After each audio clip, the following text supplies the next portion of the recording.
Good evening, everyone. Welcome to this session of the South Kingstown Town Council. Today is Monday, November 28th, 2016. I appreciate everyone who's out in the audience and those people who are here to discuss the issues of our town. If I could, I would ask everybody to stand to pledge the flag.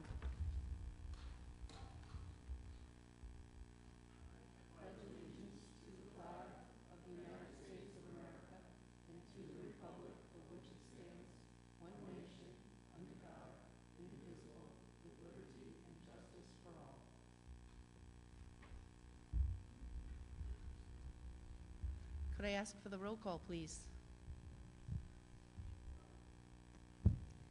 Council President Healy. Here. Council Vice President Collins. Here. Councilman DeCruz.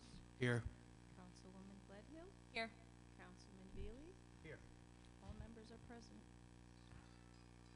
Item number 4 is the approval of the minutes of the previous meetings. Could I have a motion? I'll make a motion to approve agenda item 4A and B. Second? All those in favor? Aye. Unanimous. Item number 5, the consent agenda. Do I have a motion to approve the consent agenda? Motion to approve the consent agenda. Second? All those in favor? Aye. Aye. Motion passes unanimously. That brings us to item number 6. A resolution granting a holiday sales license to Green Line Apothecary LLC, 203 Main Street, Wakefield. Application by Christina Procachanti, 41 Winter Street, Wakefield, Rhode Island. New. It's perfect timing. Yes, please state your name for the record. Hi, Ken Procachanti. My wife and I are the owners of Green Line Apothecary, the pharmacy and soda fountain at 203 Main Street in Wakefield.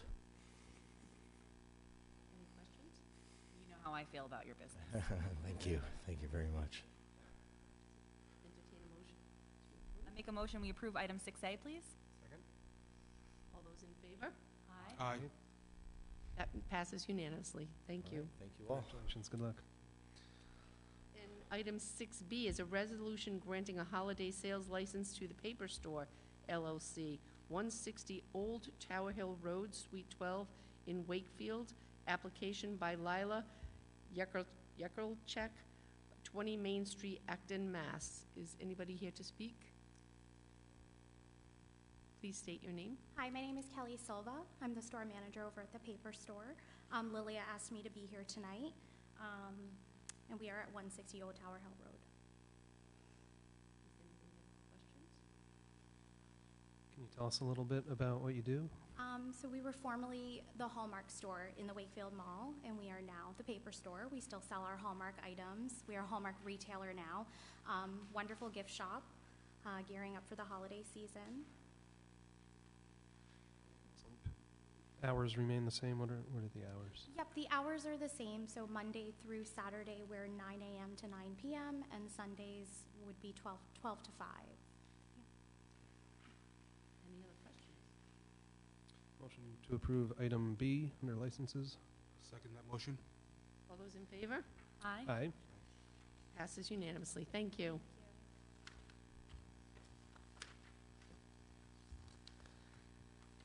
Okay, that brings us to item number 7A, which is a public hearing. This is a public hearing relative to the proposed amendments to the Town Code, Chapter 3, Animals and Fowl, as follows. This is described as Article 2 in Chapter 3 relating to dogs and cats. If upon affirmation in writing, signed by a resident of this town, and after investigation by the animal control officer or a police officer, that officer has cause to believe that an animal, whether licensed or not, is a habitual nuisance by reason of trespassing, howling, barking, or making other noise causing damage to property, being vicious, or by its actions potentially vicious, or in any other manner causing undue annoyance, the officer shall serve notice upon the owner or keeper of that animal that the nuisance must be abated within a period not to exceed 3 days after the service of the notice. Violations of the above referenced provisions shall be subject to fines as set within Section 329B as well as prosecution in the Washington County 4th District Court as set forth in Section 4 above. The violations shall attach to the person, not the dog. Therefore, the determination whether a violation is a first or subsequent offense shall be based upon the number of prior violations by the person. If more than one dog is involved in each incident, multiple violations may be charged. Do I have a motion to open the public hearing?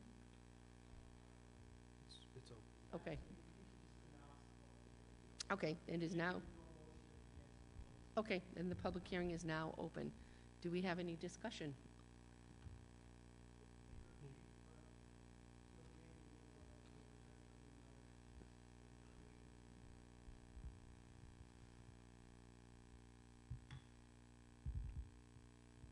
Good evening. My name is Joe Jaber. I'm the interim police chief. Congratulations to all of you on your election. This amendment was the request of several people because it's very difficult. The amendment, the way it is, this ordinance, the way it is now, is very difficult to enforce. It requires a police officer or the animal control officer to sit in a location for 10 minutes and be able to determine that animal has been barking steady for 10 minutes. Obviously, it's very difficult to prove. It's hard to tie an officer up for that amount of time to sit there. If the animal stops barking sometime in between the 5 and 10 minutes, then you're pretty much forced to go back and do the same thing over again. So the purpose of this amendment was to make it a little easier to, I don't want to say easier to prosecute, but a little more sensible and put it in line with other towns in the area, North Kingstown, Narragansett, whereby the officer or the animal control officer could respond, take a written statement from whoever the complainant is, and then make a decision, investigate, and then charge or deliver a summons to whoever is in violation of the statute. So the purpose here was to make it easier or avoid the 10-minute wait as opposed to a neighbor or a witness or someone that lives in the area filling out a statement, signing it, and then the officer could proceed. So I'm not sure if that answers. I had a couple questions. Yes. How many dog complaints do you think you receive, like, monthly? I mean, do you get a lot of complaints about barking dogs? We don't get a real lot of those. We have a few. I couldn't tell you offhand how many, but, you know, probably a couple a month. So just to understand, if, say, my neighbor's dog was barking like crazy, and I called the police and they came out, would they issue a warning first, or would they, based on this, just be able to immediately issue them a fine or a summons? They would, according to the ordinance, they would have to issue a warning first. Okay. Give them the 3 days to abate the nuisance. If not, then Okay. And do we know what the fine would be?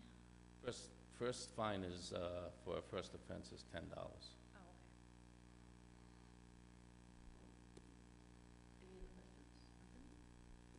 So it has to be in writing. It can't be a neighbor just stating that there's an issue with the dog, so they have to sign the complaint? Yes. Just to add a little bit, I happen to have the ordinance in front of me. The first offense is $25. Second offense is $200. The third offense is $500.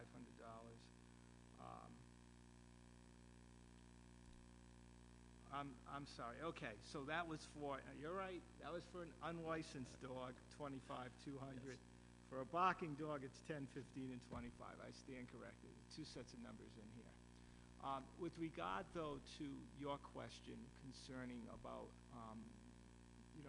the neighbor or the complaining witness actually having to swear out a complaint or fill out a complaint, what we find is that when it gets to the point of enforcement, and it's rare that we have to go to court on cases like this, but if we do get there, we really need to have an actual witness there to testify, because although the officer will arrive and say, oh yes, the dog is barking, that officer can't testify that the dog barks continuously night after night, or, we need to have a live witness that way.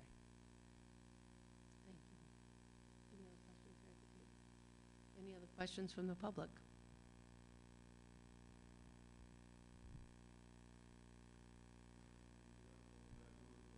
No, please come up and state your name. We know who you are, but It's okay. You know that. It's all yours.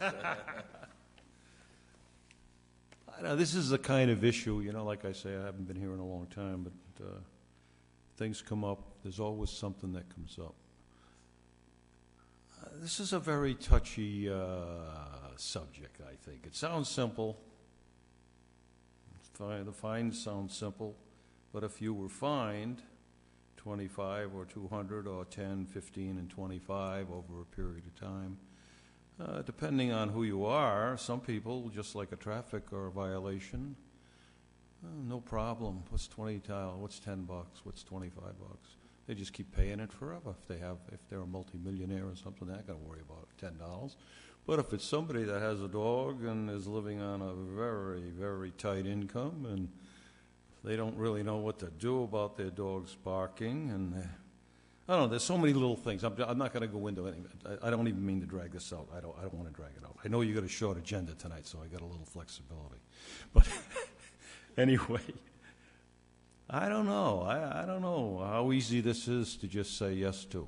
I would have a hard time with it. I just wonder what you do if someone gets to the $25 barking situation. The one question I would ask, maybe you can answer, is this a dog that's outside the house or a dog that happens to be inside, or inside the house, or does it make any difference? I'll just ask that question. Does it make a difference whether the dog is inside or outside the house?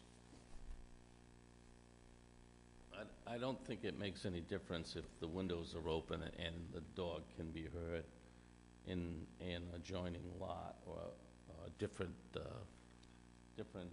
home. So if the window's open, the dog's barking constantly during the summer, and the window's open and somebody next door can hear it, normally it would be outside. It would be an animal that's outside. But if the dog is loud enough and you can hear it when the window's open, then I would say could be inside, yes. Chief, what kind of recourse do we have if like Mr. Traeger said, if the dog keeps barking, it keeps becoming a problem, they pay the fine? How many times can we fine them before, would we have any recourse for something else?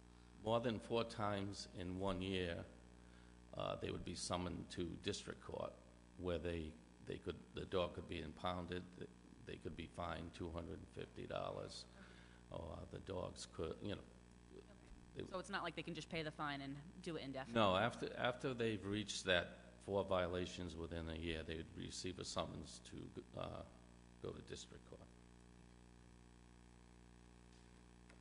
any more questions? Comments? Hi, I'm Geraldine Perry. I live in Kingston. I'm surprised that you're not including other animals, because other animals can be a nuisance in the noise department. There's peacocks and guinea hens and donkeys and all sorts of animals. So I'm wondering why just dogs, and if this council, unlike other councils, has any appetite for enhancing the noise ordinances in SK, because there really are none, and I think straight pipes are not allowed on motorcycles. And we have had experience with nuisance noise, and I have in front of me from a few years ago a statement that my husband and I prepared. In it talks about the 39 cities and towns in Rhode Island, and that 29 communities address nuisance noise from animals with language in their animal ordinance. 10 communities address nuisance noise from animals with language in their environmental or nuisance ordinances, and 7 communities address noise with language in both. We don't do any of that. This is the first time I've heard anything from the Council Chambers, that I'm aware of regarding any noise from any animal at all. And I wonder if we could at some point, I understand I heard earlier you're not supposed to talk about anything except cats and dogs, but there are other animals that can really ruin a neighborhood. And it's been a very difficult challenge for us. You talk about open windows. We don't open the windows in our house in the summer. You know, we have a screen door in our kitchen, but the noise that we've experienced over the years has been pretty significantly offensive. And so far there's been nothing. But every single other community has something on the books. Now, some people might think some of these animal noises are charming or, you know, countrified or whatever, but there are situations, and I think our neighborhood is one of them, where it's a very compact area, and the sound seems to be trapped in this one little corner where all of our properties converge. And it's been a very, very difficult time, and that's the truth. So we are here asking you to consider looking at your nuisance noise ordinances or lack thereof, and do what every other city and town does and give some recourse, because even if your neighbor's generator is driving you crazy, we can't do anything about that. There are any number of situations that you could find that our nuisance noise exists, and there's nothing for people who live in South Kingstown to point to. This was an opportunity I felt to talk to you all about it, because 10 minutes of a barking dog, I got to tell you, 3 o'clock, 4 o'clock, 5 o'clock in the morning with some animal noises, that's a nuisance. 10 minutes barking dog, that seems like a walk in the park. Thank you. Thank you. Perhaps that's something that we can address when we come to a work session to talk about noise issues. Thank you. Any other comments? Please come to the microphone and state your name. Bob Matera, I'm a resident here in town. I can't help but support anybody that has any issues with a quality of life because of any kind of noise. I mean, for me, for what I've experienced as barking dogs, I have to support anybody that has any issues like this. You know, the number of complaints, I will say, I know you asked about the number. I've complained a couple of times at least to the police and learned that there was really nothing they were going to, I'm talking about a dog barking, waking me up in the middle of the night at 1 o'clock in the morning, 2 o'clock in the morning, 3 o'clock in the morning, sometimes more than once at night. At some point, I stopped complaining. So you can't really count the number of complaints, because I could have complained many more times than I did, but I stopped after the last time they said, well, unless the dog's barking for 10, whatever the interim chief explained is pretty much what I got for a dead end. So there was no point in complaining after that, except to write the town council and try to get something to change and something to happen. And I can put it to you this way, and I can ask if any of you have any anxiety going home tonight and going to bed and thinking about what you have to do tomorrow and what your schedule is, and wondering, are you going to be kept up tonight for 2 hours or 3 hours at a time? It does not take 10 minutes of barking to wake you up at night. 1 or 2 minutes is enough.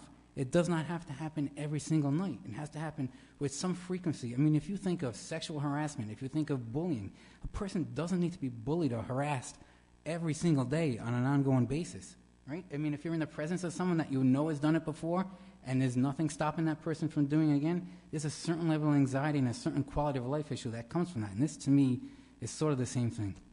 So I'm hoping that this goes through. I support it all along. Support whatever the one before me just said, too. I think she has a lot of good points. And I'm hoping, to some extent, to have some relief, at least in the middle of the night, that I'm going to go to bed every single night and I'm not going to worry like I do now, that I'm going to be dragged out of bed in the middle of the night not knowing what I'm going to do next, because there's nothing you can do except fight going back to sleep. Thank you. Thank you. Any other comments from the audience? Comments at the table? Just want to thank you, Geraldine, for coming and sharing your thoughts. We did ask during the work session, because of the chapter Animals and Fowl, I was thinking it might have to do with chickens and roosters and other animals as well.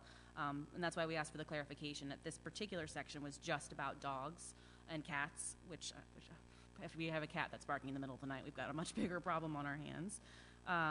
But I do think that opens the door to have the discussion for other things too. We'd have to look at that particular section and really, like you said, it doesn't exist. So I think it's an opportunity to revisit it and maybe in the coming months while we're having all our work sessions, we can talk about it and look it over. And we'll definitely let you know and hope you can come and give us your input again.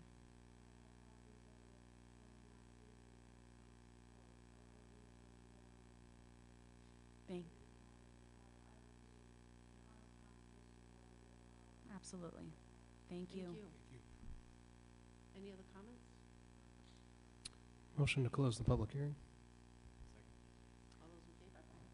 Aye. Motion carries.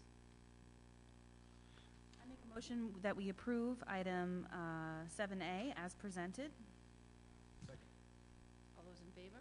Aye. Motion carries. That brings us to item number 9, comments from interested citizens. I would ask anybody who wants to come up to speak, state your name at the podium, and keep your comments to 5 minutes or less. Anybody wishing to come up to the audience, your time is now.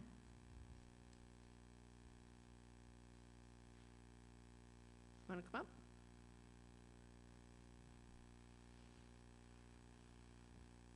Wouldn't be right if I didn't get up. I'd feel something was wrong with me. We miss you. Anyway, I think of a lot of things before I come over here, and then I don't remember half of the things I want to say. So there's so many things that are on the agenda right now in the world, in the town maybe too. If the world is part of the town, if the town is part of the world, I hope we are. And I'm glad we're at the part of the world we are a part of the world of, because there's a lot of the world that's in pretty sad shape right now. And there's a lot of questions and uncertainty that is around us. But I had a simple question to start off with. If I stayed home tonight and didn't come over, would I be able to turn my TV on and see the town council meeting yet? We're ready. As you see, the TVs are here. It's a communication link with Cox Communication and coming over, I think, from the Westerly area. So Well, I don't know we're ready. how pleased that you might believe I am about that. We are absolutely ready.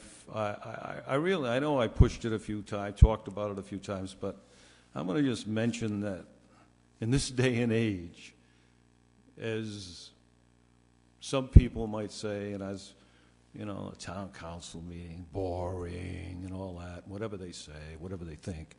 But as I just said in the beginning, I don't remember ever coming that something didn't come up that was worth being here for, and maybe just making some simple comment about. But there's another reason that I think even more so, and that is a person should have the opportunity in our democratic, supposedly, society to get up and maybe voice opinion about anything they want. And this is a forum where the public is invited to do so. And I hope, and I'm very appreciative, that finally maybe the money you might feel is worth spending for it, because I believe it is. And you never know who might get up here. It might be somebody that really knows something. It might not be, just a guy like me, an old fisherman from down in Jerusalem, but it's an important, believe me, nowadays, if you know what's going on. I mean, I don't want to get in about election or anything like that. And but if we were ever on shaky ground, I could feel it rumbling under my feet. I know that. And I've been around a little bit. I'm only 77. Now, on a nicer note, this morning at 9 o'clock, I was skiing down a mountain in New Hampshire. And here I am tonight, over here with you guys. So, this is America. How good could it be? Thank you so Thank much. you. Thank you very much. Do we have any other comments from any citizens? Seeing none, any comments from the council? Just had a couple quick comments. This time of year, there's always a ton of events going on, and I know Terry Murphy's been working hard on the tree lighting for Sunday at Village Green, which happens every year. It's great. So I hope anybody watching at home will think about going to that. The Wakefield Village Association is also putting on a Winter Wonderland event on Saturday with the tree lighting, and I think Peacedale Neighborhood Revitalization Committee is also doing their tree lighting that night too.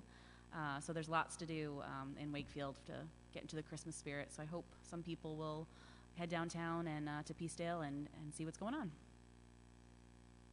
I'd like to add one thing as well. On December 11th, from 7 a.m. to 11, there will be a breakfast at Snug Harbor Volunteer Fire Department. It's a free breakfast. All that we ask is that people bring a unwrapped toy or gift card. The people involved, Phil's is donating the food. Angels on Horseback will be there. Santa Claus will be coming in on a horse-drawn carriage. And I hope I didn't miss anyone, but it's a group effort, and it's all about bringing community back to the local areas. Thank you. I also wanted to add just one thing. I had the opportunity to be downtown on Saturday to shop local for Small Business Saturday, and I was extremely pleased and very engaged in a lot of the businesses that I went to. The town really came out to support our small businesses, and that means a lot in the community. So hats off. I hope the local artisans and businesses fared extremely well Saturday, but it was great to see a good crowd out there. Anybody else? Steve, we shall move on to you. I'll do the mundane things. December 20th is the date that the council and school committee will hold their first initial budget hearing. That meeting is scheduled for council and school committee to discuss the upcoming development of the fiscal year 17-18 budget. It also is an opportunity for the public to provide both bodies with their opinions as to priorities or concerns in budget development. We're also looking at the capital budget, which will be released later this week. Will be up for work sessions on January 4th, 5th, and 11th. Those meetings will start at 6:30 at night, and they will be here in council chambers. The one on the 11th will be specifically with the school committee on the $7.9 million proposal that they have pending within that program. So I ask people to please record those dates and be prepared to participate in the initial budget hearing on December 20th. Outside of that, I have nothing else to report. Steve, I have a question. I've heard from a couple businesses in Peacedale that they want to communicate with the construction company that's down there doing the work to let them know if they have like an important event coming up or something where they're going to need access into their lots. We provided anyone and everyone with the door hangers as to who the representative is from the State Department of Transportation. Okay. And we can continue to do that. It's on the town's website. Oh, great. Okay, that's what I was going to. What I would say is that we are looking at Thursday for the area between the mill and the rotary will be paved. Oh, so great. what's been, it's been planed at this point, but the final coat of pavement will be put in there. We're still dealing with the state as to what they are going to do as far as the rest of High Street, because it certainly isn't in a position that snow plowing would be a viable option. Right. So John Schock is meeting with them. They will be shutting down the operation within the next week, but I do want to note that there are two construction companies that are operating. United Water has a private company, Sherman, who is replacing water lines in advance of the road reconstruction. And they've been working a great deal coming down from the rotary itself, and they've been in front of the town hall last couple of days. That also should be closing down within the next week or two as the asphalt plants close. But if anybody can't get in touch with the state, all they need to do is to contact my office, and we'll take care of it for them. Great. Thanks, Steve. Town solicitor's report. I'm going to yield right back to the council for you to continue your meeting. That brings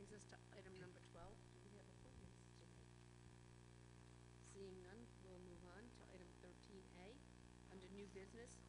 This is a resolution requesting our local legislators to introduce legislation in the January 2017 session of the Rhode Island General Assembly entitled An Act Validating and Ratifying an Amendment to the Home Rule Charter of the Town of South Kingstown. This act would ratify the amendments to the town's Home Rule Charter as approved by the electors on November 8th, 2016. And this is something that we need to do legally to validate the new amendment, which provided that in the event there was a resignation or a opening on the council, whoever came in 6th or 7th would then automatically take the place. I make a motion that we approve item 13A. Second. All those in favor? Aye. Motion carries. Let's see. There's so many things here right now. What page are we on? Because, all right, I have the consent agenda. Okay, all right, this is, okay. Item 7C is a resolution affirming an award of contract to Diamba Construction Company, 800 Jefferson Boulevard, Warwick, Rhode Island, for emergency repairs to the Church Street Bridge in the amount not to exceed $45,000, and as further described in a memorandum from the Public Services Director to the Town Manager dated November 22nd, 2016, and entitled Church Street Bridge Emergency Parapet Repairs.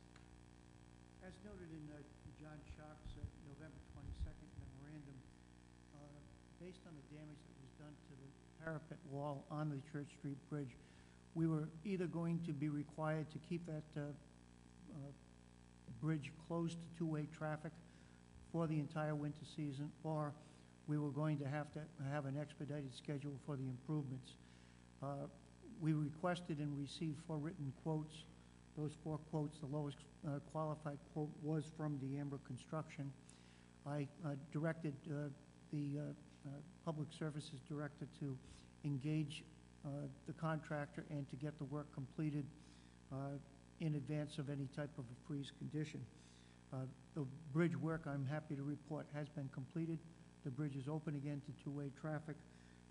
We request the council to provide an affirmation of the exercise, the emergency exercise that I took on the town's behalf. Motion to approve 13C as presented. Second. All those in favor? I'd like to commend the town on, my common complaint is I've never seen anything move slower than government. That wasn't the case in this instance. And there were a number of decisions that needed to be made along the way, and in my opinion, the town made the right ones at every move. Good job. Thank you. Thank you. I'd also like to give a special recognition with Diamba. The stonemason that they had was excellent. He controlled that job and ensured that it would be completed in a timely basis. So it worked out, I think, to everybody's advantage, and certainly provides for better safety in that area. We also determined, based on conversations with the police department, to reopen it to two-way traffic because we were running into problems with the one-way traffic there, with people exercising their degree of civil disobedience and deciding they were not going to turn around and they were not going to go around the block. So I'm glad that it's finished, and certainly I think we got a good product. Thanks, John. We have a motion and a second. All those in favor? Aye. Motion carries. That moves us to D on the agenda. Resolution granting the request from the Domestic Violence Resource Center of South County, DVR CSC, for the pre-development funding support in the amount of $7,200 from the town's Affordable Housing Fund 332 for the potential acquisition of property located at 137 to 141 High Street, and further described in a memorandum from the Director of Planning to the Town Manager dated November 21st, 2016, and entitled Recommendation Concerning the Domestic Violence Resource Center of South County's DVR-CSC request for pre-development resources from the town's housing fund. We've had discussions with the Domestic Violence Resource Center of South County as far as their proposal at this time to acquire a piece of property on High Street that would have 4 residential units that would then be incorporated into their programs. What they've requested the town to do is to provide a funding commitment of $7,200 that would go toward 3 components of their due diligence. One would be to have a property appraisal completed. 2 would be to complete a Phase 1 environmental review on the property. And 3 would be to have an existing conditions report prepared, which would give them indications as to cost of renovations that would be necessary for code purposes. This application then, once received in my office, was then referred to the Affordable Housing Collaborative Committee, who reviewed the matter at their November 17th meeting. After their review, the committee recommended that the town council provide authorization for use of funds from the Affordable Housing Reserve Fund in the amount of the $7,200. What I would ask the council to do is, if you do provide the approval, authorize management staff to be able to work with the representatives from Domestic Violence Resource Center in terms of first accomplishing completion of the property appraisal, and then having a discussion before we move into the next 2 components. But at the same time, to provide us with authorization to proceed with all 3 components. But I think what we would like to do is to see what the value of the appraisal is first before we go forward with exercising authorization on the remaining 2 components. I know Mary's here tonight. I don't know if she wants to speak to the issue, but Barry, if you'd like to come up. You don't have to, but if you'd like to come up, you can.